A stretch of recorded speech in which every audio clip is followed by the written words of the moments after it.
everyone, it's video time. I want to share with you guys my story. I was a first time mom at 42. My journey started trying to conceive when I was 39 years old. Obviously, at that point, your biological clock is ticking and you are thinking that you're running out of time. So we tried starting to conceive when I was 39 because I thought, it's now or never. It took us 8 months to get pregnant from the month that we decided that we were going to try to conceive. Previously, I was taking the pill, so I stopped taking it and started with prenatal vitamins way before I stopped taking the pill. During that 8-month period that it took us to get pregnant the first time, I was only pretty much just taking prenatal vitamins, and that was it. I consulted the doctor, just asking what should I do, taking in consideration how old I was. They didn't necessarily say anything specific other than just take your prenatal vitamins, which is tricky because whenever you're pregnant, then they treat you completely different. There's so much stuff to look into just because you're old. But then in my case, when I was consulting, because I was old, trying to conceive, they didn't say anything specific other than just go ahead and take your prenatal vitamins. So that was all I did at the point. After a few months of trying to conceive, then obviously one starts getting a little bit anxious, which is my second name. I decided to consult my OBGYN like around 5-6 months into the trying to conceive timeline. And they decided to do blood work. Basic blood work that they do, just checking that your hormones are okay. LH, estradiol, I believe that is how you say it. Progesterone, I think. They check that your hormones are looking okay during the normal process of your period. So they checked that and everything was okay. But I was still not getting pregnant. So you kind of think, what is going on? Anyways, the thing was that I got pregnant 2 months after that initial blood work. So it was like blood work another month after the blood work came normal, and then the next month I got pregnant. Obviously, I was super excited, super happy about it. Since I was going to the doctor because I was not getting pregnant, that kind of did some ultrasounds. They found the heartbeat. It was a little bit faster or slower than it is good, so I was already kind of nervous, but baby was still there and baby was growing. It turns out that around week 9 I had a miscarriage.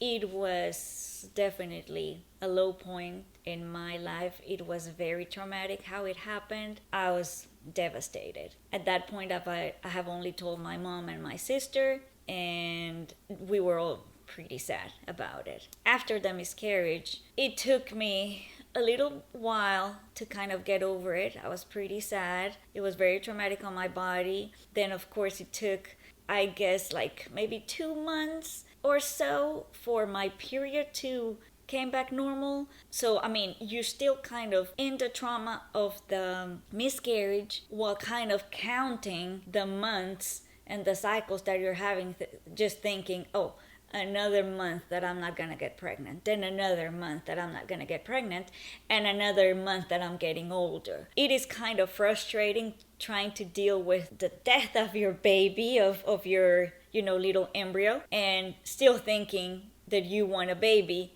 and that all of that is preventing you to get pregnant. It is weird, but that is how I felt. I had all these emotions going on at the same time. So it took me a while to get over it physically and mentally, but I was not ready to go to see any doctors and kind of get tested or anything, but I was ready to get pregnant and have a baby. So I decided to do that blood work on my own and check to see if all those levels were back to normal to kind of start actively trying to conceive. They were normal, but what I decided to do is instead of getting tested 1 month, I did it, I think 2 or 3 months, just to make sure that it is normal was a consistent thing, not just a one-time fluke. One time my cycle is okay, my hormones are okay, but next one, who knows? So that is the reason I decided to test all by myself for 3 months. After that, it took us, I think, another pretty much 8 months to get pregnant. But the difference of those first 8 months to get pregnant and the other 8 months to get pregnant is the second pregnancy, then I was already 40, 41, I think. I wanted to get pregnant because, time was running. So then I decided to go to a specialist. It was night and day what they do at a specialist office compared to your regular OBGYN. They did extensive blood work, which was super expensive because insurance didn't cover, and they test a bunch of stuff. The doctor decided to send me specific vitamins and supplements, so I just did everything that he told me. So my vitamin cabinet went from one or two to a bunch of vitamins, probably like 13 vitamins, including prenatal vitamins that I was taking. And they were testing. I was having ultrasound. I was having blood work done every month. I saw the specialist for 2, maybe 3 months, I think. And the thing is that in my experience, I believe that sometimes the specialist can be a little bit too pushy, borderline aggressive. It is like if you were going into a shop, not having the choice to choose what you want to buy. Pretty much you are like, oh, and next appointment you're going to do this, and this. Ka-ching! All of this amount of money. Unless you have a strong personality to ask, why this, why this, why this, why this. If you're a pushover or something, or you're just like way too vulnerable, let's just say it. Sometimes not even being pushover, but just like being so vulnerable of your body, of your emotions, of what you want so bad, that you are put in this fragile condition that you kind of accept everything they say. It was very pushy for me. They gave me medicine. I took Clomid for 1 cycle. It was awful for me. I don't remember specifics of my symptoms when I was taking the medicine, but I do remember that I didn't feel good at all. I think I was foggy. I was nauseous. I felt bloated. I couldn't sleep. I was off. And they gave me a pretty strong dose of the Clomid. Not the one that they will start with a regular. I don't know if it has to do with age, just their hormones or whatever, but it was a higher dose from what some of my friends that have taken the medicine started with. I decided not to do a second round of it because I felt that if this is a high dose, and we're going to do a second cycle with more medicine that is going to be a more dose, I have no idea how I'm going to feel, and I just don't want it.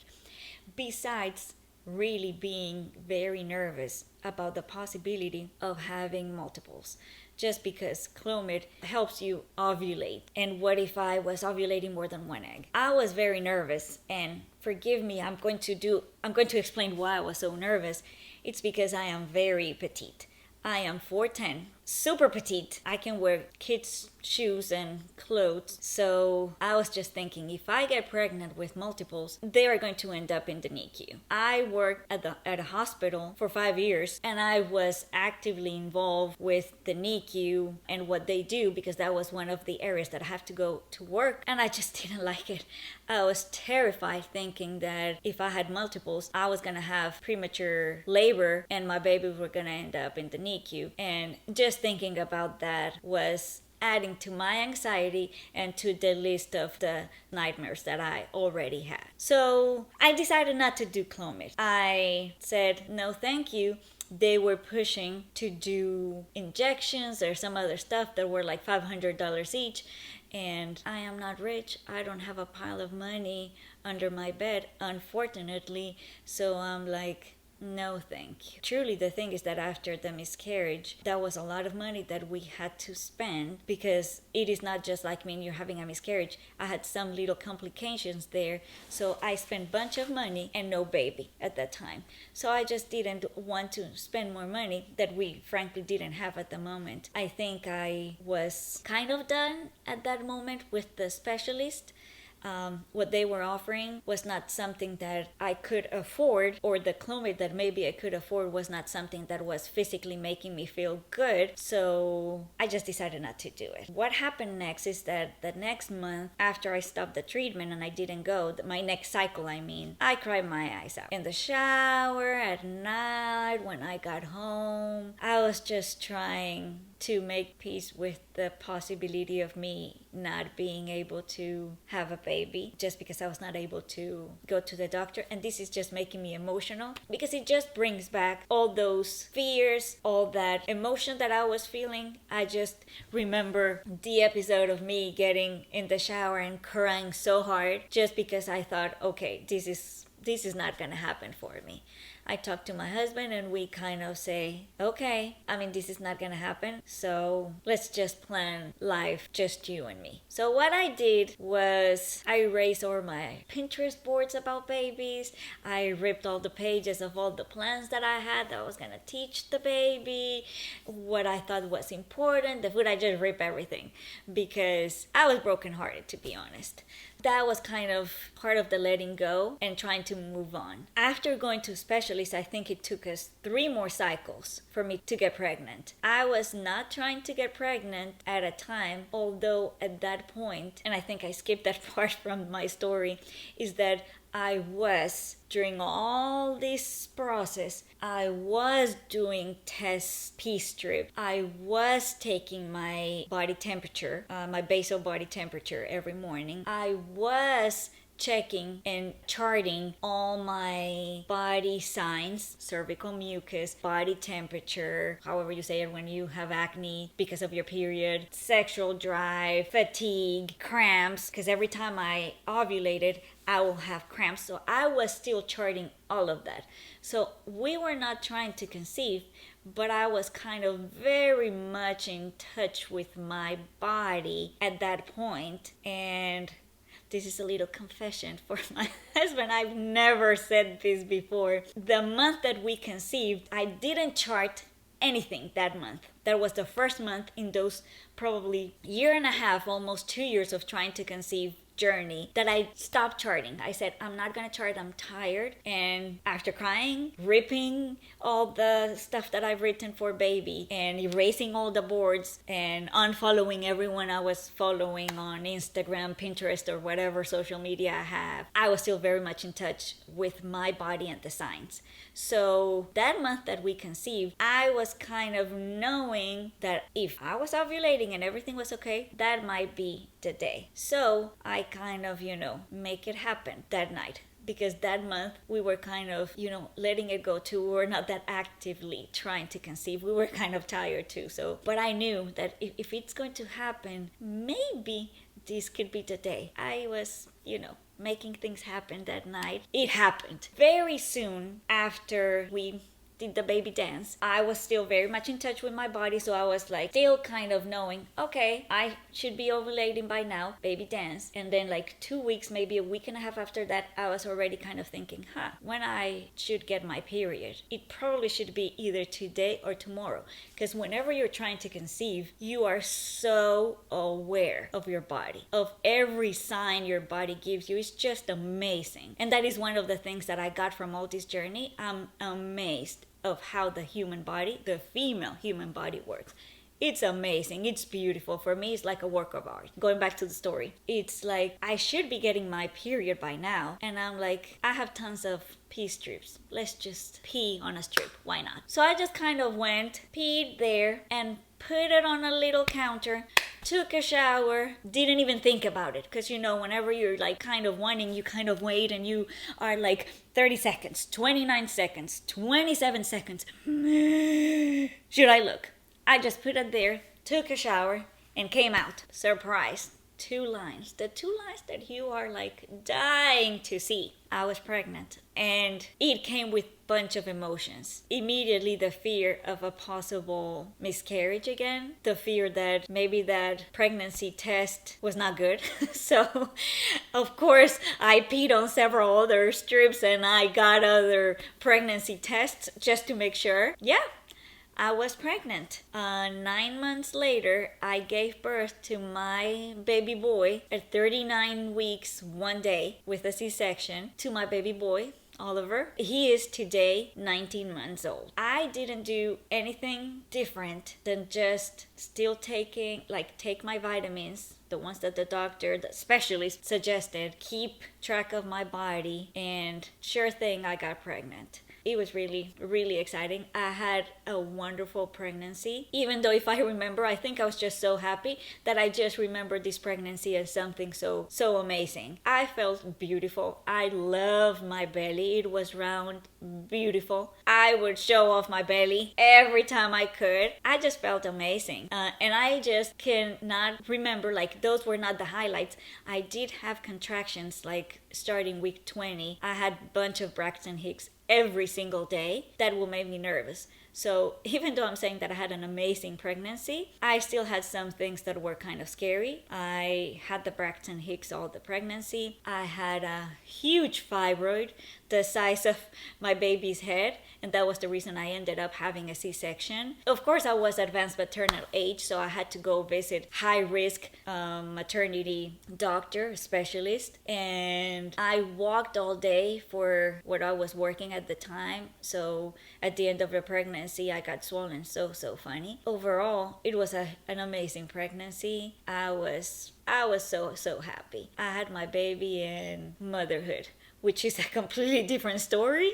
Overall, that was my story about me being a first-time mom at 42. It was very exciting to know that it could happen. They're always just telling you how you cannot be a mom at this time of your life, that being a mom so late, you're gonna be the grandmother instead the mother. I had that comment too. And sometimes you have all these mixed comments that can bring you down, and some others that will push you up. During my pregnancy, I was just pretty much taking all the ones that were pushing me up. Right now, I'm super happy with my baby, and I am sharing my story because I truly feel that the journey of one woman trying to conceive, when it is not that easy, it can feel very lonely. It is a very emotional, sensitive time of a woman's life, or a couple, depending on how they feel or how connected the man is. I mean, they're all different, but it can be very, very lonely. You have all these emotions, all these feelings. You feel that you cannot share. Sometimes you feel that there's something wrong with your body. So many comments that you get, like, oh, just relax. Please don't say that. It's not you cannot relax. You are anxious about this. You're just thinking, well, I'm not getting pregnant. And it is just so many things. So I'm just sharing because I want to encourage all these women out there that are right now living what I was living a few years ago, just telling them that there are way many other women out there doing the same thing, trying the same thing, and that you don't have to be alone, that you can reach out. I found during my time of trying to conceive forums like a place of a refugee, to hide, to express what I was feeling, being able to release all that, not to let it go, but to kind of get that load off my shoulder a little bit and being able to share. When you are in this journey, it seems that is all you want to talk about, but sometimes people don't want to hear you talk about that 24/7. So it can be a little bit difficult, and that is the reason that I like to share my story, just so that we can connect, we can share, and that maybe you can find things in common and then be a little bit more positive of your own story. So thank you for watching me, being here with me, leaving all these beautiful comments, liking my videos, and following me. I am truly just wanting to share and be part of this beautiful community and just be together, kind of give us that hug that we long so bad. So thank you again.